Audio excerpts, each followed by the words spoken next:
Hi, Ruben. It's a big week you've got coming up with Juventus and then Manchester United, but you've got to focus on tomorrow night first, right?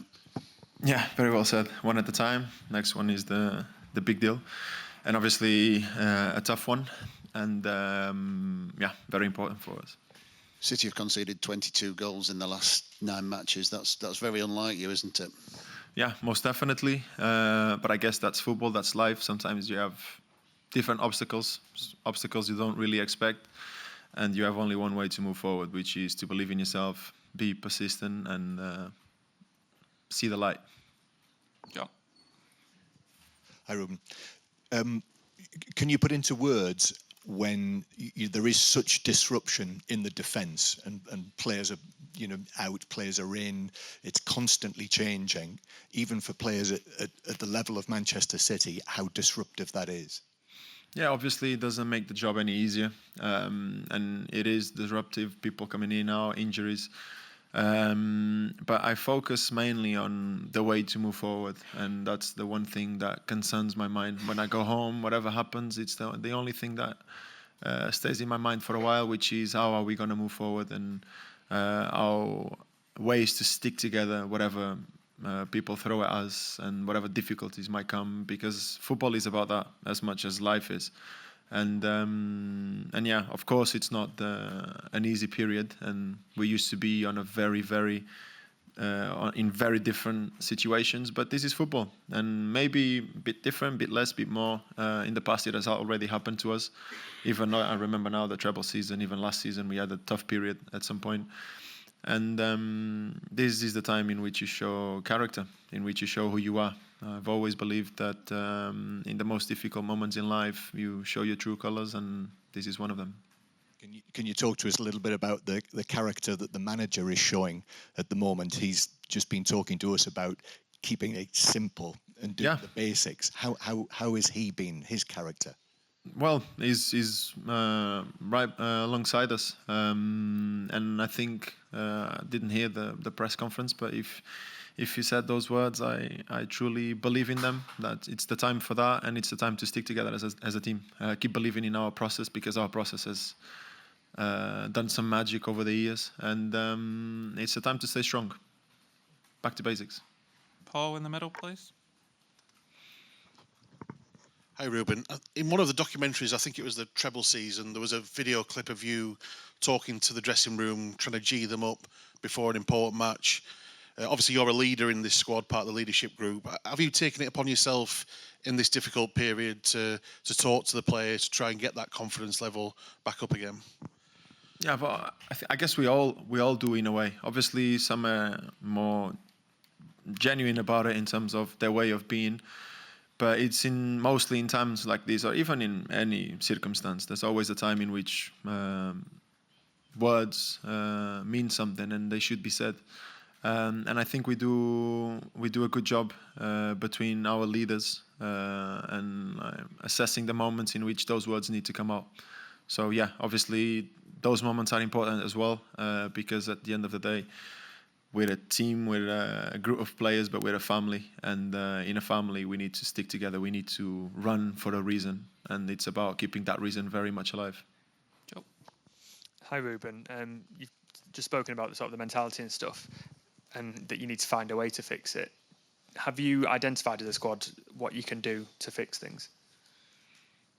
Well, our way has always been the same. If we're on a good level, no one can stop us.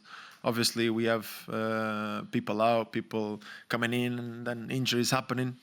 But we know that obviously, if we have everyone available, and even with not everyone available, if we find our rhythm, we can be very, very dangerous.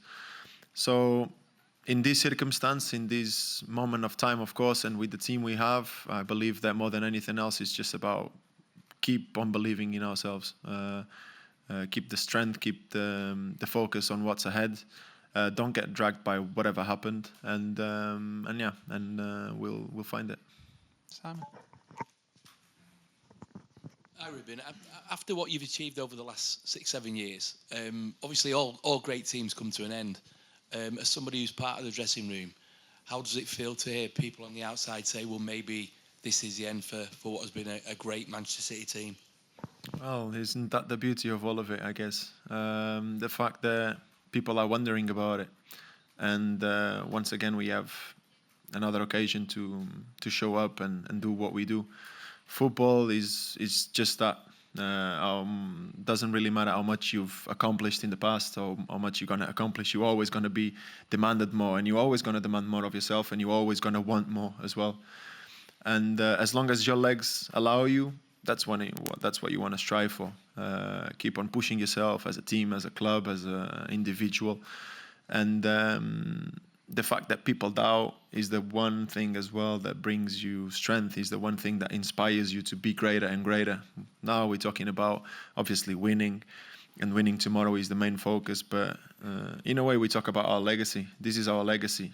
More than obviously the treble, the 4 in a row, all of it, it's spectacular. But I do believe that the one thing that defines a legacy is how you've reacted on the most difficult moment of your career. I'm a true believer of those moments being the ones that define you. So we embrace the difficult moments, because those are the ones that maybe I personally will for sure remember one day later.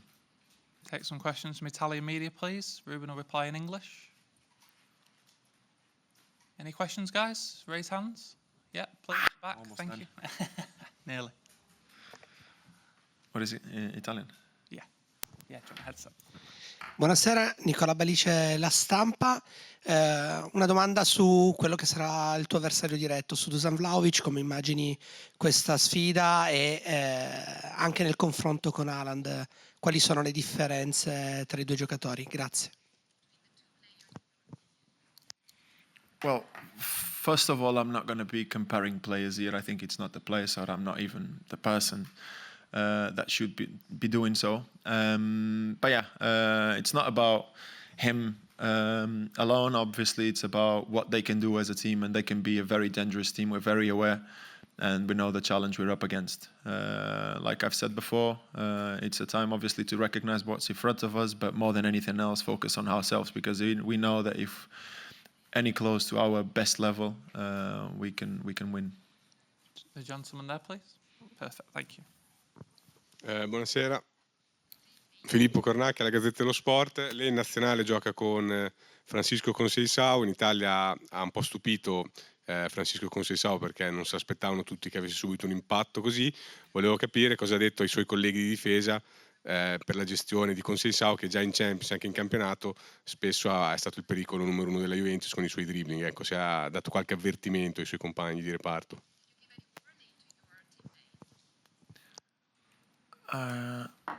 So you're asking me if I gave any warning to my team because of him? Well, first of all, it was a surprise to you guys. It was not a surprise to me. I know how good he is, and he's really good. And obviously, I think there's a good understanding in our dressing room of how good individually Juventus players are and how dangerous they can be. So obviously, he's a very strong individuality, like many others Juve has, and we know what we're up against. So yeah. Any more, guys? We happy? Okay, thank you very much. Thank you.